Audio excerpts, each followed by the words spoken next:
It's just my luck. It's just my luck, isn't it? I decide I'm finally gonna start a Flames-based hockey YouTube channel. And the first several videos are going to be about my least favorite hockey team. No, seriously.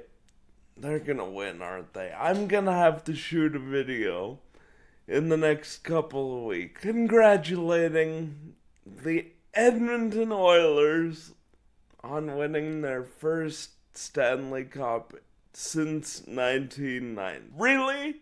Really? That just sounds lovely. Anyway, welcome to episode 2 of JCS this week. The recording schedule's gonna be a bit wonky because I would have been ridiculous not to talk about that game today.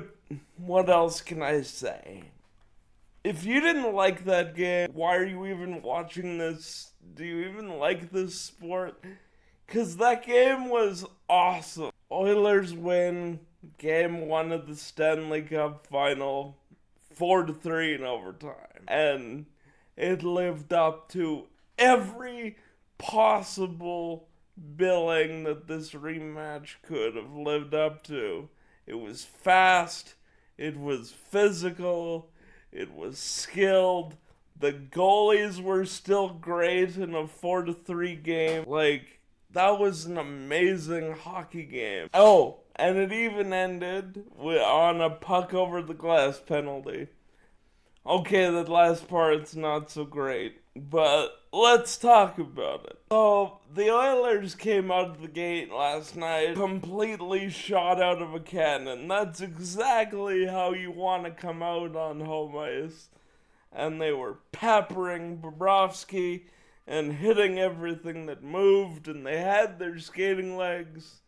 And boy, oh boy, did it look like they were not going to get rewarded for it. My goodness, did Stuart Skinner ever look like first round of the playoffs Stuart Skinner?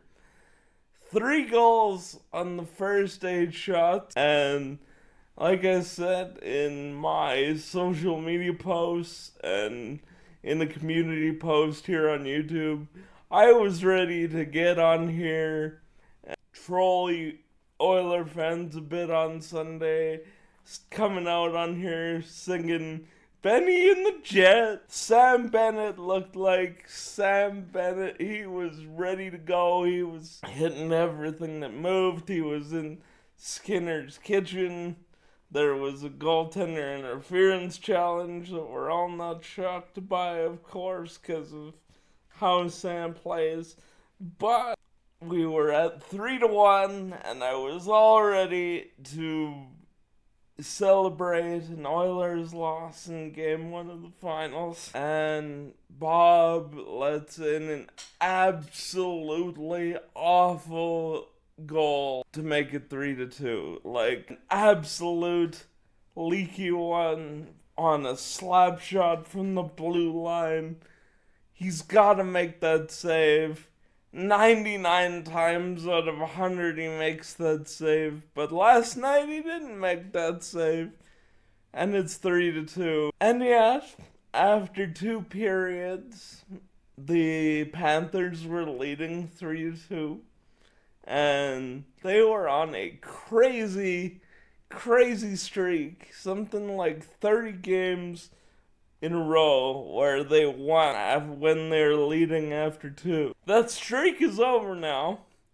And it's on another absolutely classic Stanley Cup style storyline. A guy that the Oilers PR actually wrote a press release saying he was going to be done for the playoffs, and didn't have to send it because he found it inside of him, and their sports science training staff worked their magic so that Matthias Ekholm could play in game 1 of the Stanley Cup Final. And of course, like as not, he's the player to tie the hockey game, and we're going overtime. And it was right about when we went to overtime that I decided that I was gonna make this video today instead of waiting until Sunday to talk about this game. And so we go to overtime. I'm watching overtime, and boy oh boy, that Skinner from the first period has left the building. He absolutely shut the door, and in that first 5 minutes of overtime, it looked like it was gonna be over early and the Panthers were gonna recover and avoid getting the comeback completed on them. But Skinner shut the door and the Oilers started dominating the overtime. After that, it was very ebb and flow style, where the Panthers came out dominant, the Oilers dominated for a few minutes after that, and then it sort of evened out. And I was absolutely sure with the way the goalies were playing that we were on our way to a multiple overtime marathon, and we might still be up watching hockey right now. It's around 8 o'clock in the morning when I'm recording this, and it looked like we might still be playing for a while. And then Thomas Nosek, I feel bad. I feel so bad because he's trying to clear the zone and it goes straight over the glass. And that's delayed game. And would it be nice if this game hadn't been decided on a puck over glass delay of game penalty? Sure.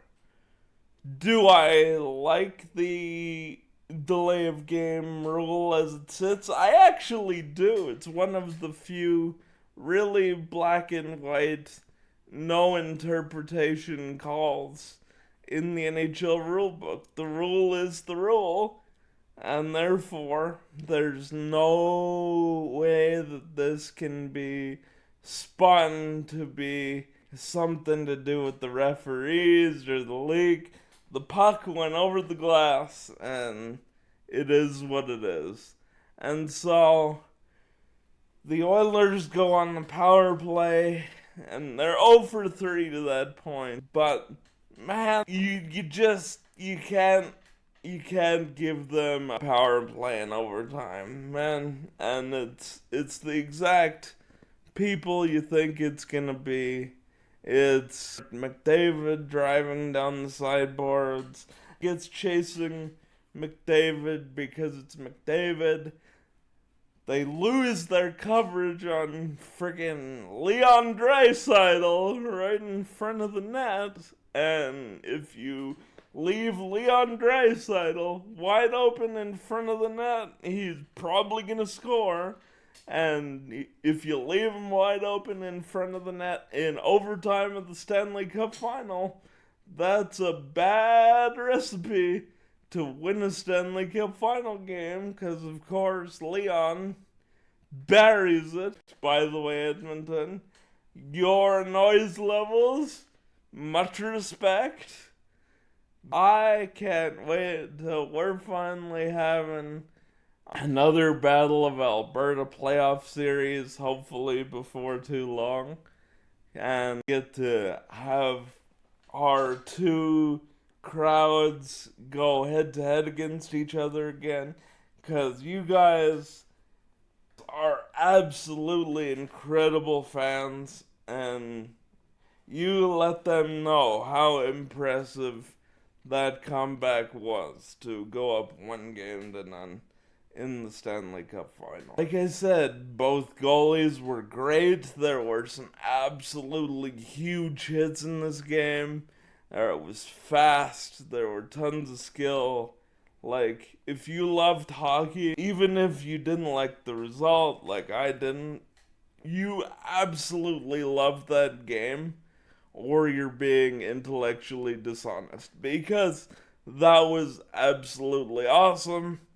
And that's exactly what the Stanley Cup Final should be. So, Game 2 is Friday. For some reason, my number one advice to the Panthers would be, don't go up multiple goals on the Oilers. For some reason, they have this magical ability, kind of like the Flames did this year, to be honest, to be like, oh, we're down multiple goals, let's absolutely turn it up to 11. And it doesn't matter because we've done this before, so let's do it again in the Stanley Cup Final. Also, Florida, man, embrace your villainy. It was physical, but I was expecting the Panthers to come out and be chippy, be the villain. Take those little 1-minute shots after every whistle. You're great at it, and it's the finals. You know they're probably gonna have the whistles in their pockets most of the game. Don't be all business-like and we've been here before. Embrace the villainy. Run them over. But in all seriousness, the Oilers did a great job handling the physicality and the forecheck of the Panthers.